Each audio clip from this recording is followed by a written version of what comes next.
वाल्मिक कराडला आज केज कोर्टामध्ये हजर करणार। 14 दिवसांची कोठडी संपली। खंडणी प्रकरणी कोठडीत वाढ होण्याची शक्यता। बीड जिल्ह्यात जमावबंदीचे आदेश। मत्स्योद्योग आंदोलनाच्या पार्श्वभूमीवर आजपासून 28 जानेवारीपर्यंत आदेश लागू। शिवसेना जवळजवळ काँग्रेस झाली। शिवसेना उद्धव बाळासाहेब ठाकरेंच्या बैठकीत भास्कर जाधव यांची भूमिका असल्याची सूत्रांची माहिती। लासलगावच्या विंचूरमध्ये नायलॉन मांजामुळे तरुणाचा गळा चिरला, तर नायलॉन मांजाचा नागपूरकरांनाही धोका। शहरातील 14 उड्डाणपूल वाहतुकीसाठी बंद।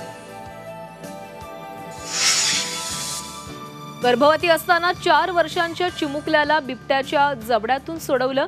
संभाजीनगरमधील वैजापूर हिरकणीचं देशभरातून कौतुक।